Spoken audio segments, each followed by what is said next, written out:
So now I'm joined here with Edith Bowman here in Festival No.6. How are you feeling? I'm great. I'm absolutely loving being here.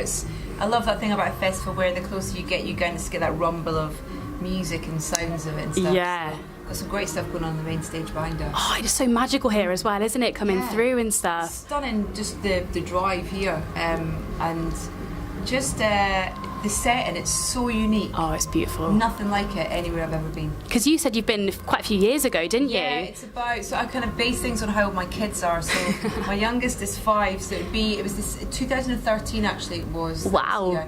And James Blake played, and Manic Street Preachers, and David Holmes as well. Oh wow! Set. Yeah. So there's loads of great stuff going on, as always. It's such an eclectic mix. So much. It's wonderful. Yeah. But you're going to be chatting to Irvine Welsh later, which is lovely. You very kindly asked me to bring my podcast, Soundtracking, and it's the first time we've done it at a festival. So it's fantastic! It's a real pleasure that we're doing it at Festival No.6. So yeah, I'm really looking forward to chatting to him about film music and about his taste in music, and be good, I hope, anyway. Oh, I think it definitely will be fantastic. I mean, I was having a little look at one of his interviews, and he was saying how he kind of like characterises like sound and music to his characters that you could provide. So I think it should be quite interesting. Quite a lot from the people that we've spoken to on the podcast is how many writers will create, and even directors actually will create playlists for their characters. We've got Bart Layton on this week's show coming up for his new film American Animals that just came out in cinemas. Brilliant. And he said that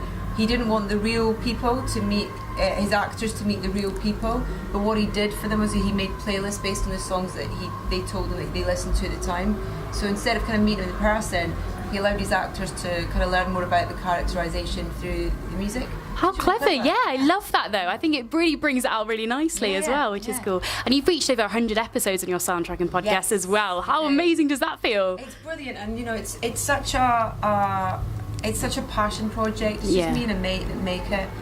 He's here actually somewhere out in the crowd. Oh, brilliant. So, you know, I book the guests, I do the interviews, I record the audio, and then my mate edits it. So yeah, we're kind of so thrilled by the response that it's had. We just won 2 gold awards at the New York Radio Festival. Fantastic! Congrats! Yeah, it's great, and I just love it. It's my favourite thing that I do because it encompasses those 2 worlds that I adore, music and film. So, it comes so naturally then, doesn't it? When it's such a passion, it just comes out nosy, so.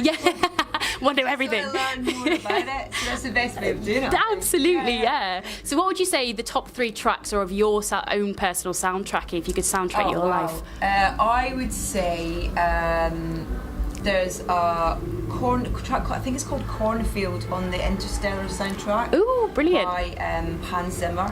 So that would definitely be on there. Probably America from West Side Story, because it's just the most brilliant tune. And then I've been listening quite a lot to the Whiplash soundtrack recently. I love that film. Damien Chazelle's film. I think because he's got a new film coming out, so we can revisit stuff. And there's just some beautiful stuff in that. Caravans on there, and I'm not a big jazz head at all, but it kind of really made me appreciate it a bit more. Fab. So today that would be my 3. Tomorrow it would probably be different. Yeah, exactly. Yeah, the jazz. So today it's all jazzy. So what kind of like tracks resonate with you the most? Like, is there a bit of film in particular that you've watched that really kind of set off your passion for film? I think that it's got to go back to Star Wars recently, and those kind of John Williams scores, and all the scores that he did, because they were such a big part of my childhood. You know, Indiana Jones and things like that, and E.T. and then things like, not with John Williams, but the Goonies and stuff like that. Music was such an integral part of them, and even things like the Home Alone movies and stuff as well. These themes are so sort of weaved into the narrative, and they're so important to the narrative that. But I think probably Star Wars is the one that really kind of kick-started that love of film, and then allowed me to kind of appreciate the music. Absolutely, yeah. Because all the kids are going back to school at the moment, and like everyone's kind of like looking at subjects. I've been asking a lot of the bands, a lot of the artists, if they could go back to school and go back to a subject they loved a lot and a teacher, what subject would that be for you? Oh wow, I really liked modern studies.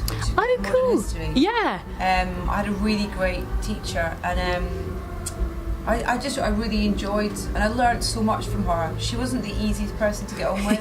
A lot of people didn't get on with her, but I kind of just I think because I really enjoyed the class. Yeah. So probably modern studies. I wish I'd stuck in at languages. Oh yeah. I'd love to be fluent in a couple of Same. languages. Oh, I know, like Spanish or something like that would be Welsh. amazing, wouldn't it? Welsh, yeah. Yeah.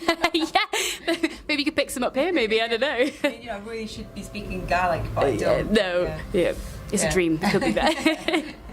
And this festival is described as like being in a dream. So have you had any recurring dreams or nightmares that you've been like, what does this mean? Yeah, I haven't. I'm really bad at remembering my dreams. I don't know what that says about me. But I'm fascinated by dreams and kind of how they tap into your psyche and all that kind of stuff. And there was a time when I was little, actually, I used to have this recurrent dream about jumping into a swimming pool and never being able to get to the top.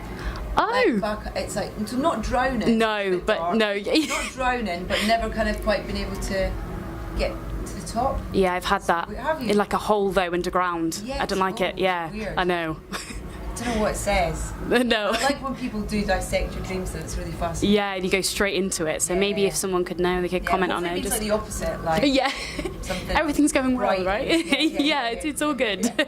It's okay. And Christmas is on the way very soon. I know, it's coming. I went into a shop the other day and it was like, Christmas shop's open. Oh, sickening, isn't it? It's absolutely sickening. What is your go-to Christmas track? What soundtrack's your Christmas? We have a lot of stuff that goes on in our house around Christmas. My husband actually wrote a Christmas album with his friend Andy Burrows. They go by the name of Smith and Burrows, and the album's called Funny Looking Angels. And there's a track on that, there's two tracks actually. One is When the Thames Froze and This Ain't New Jersey.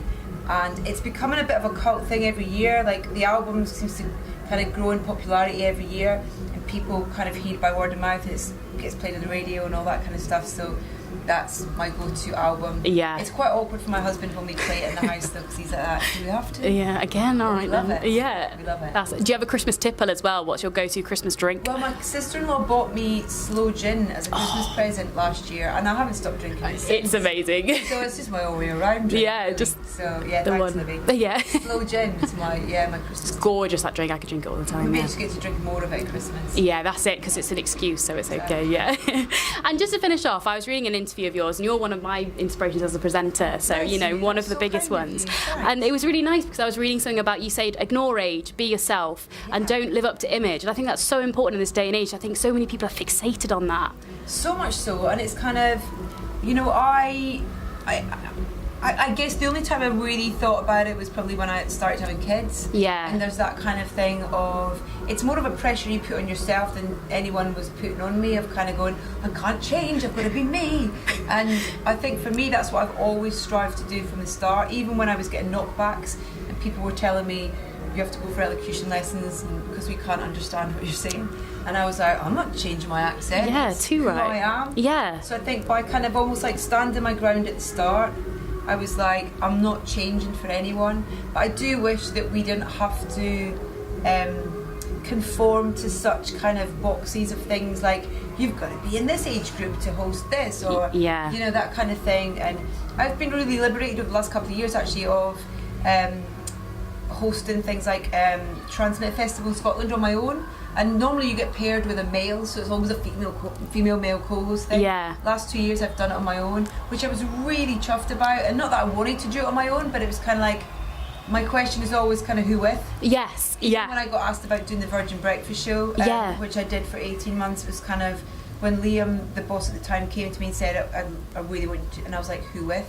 So it's kind of weird that I don't have enough confidence in myself to think that I can do it on my own. I know I can. Yeah.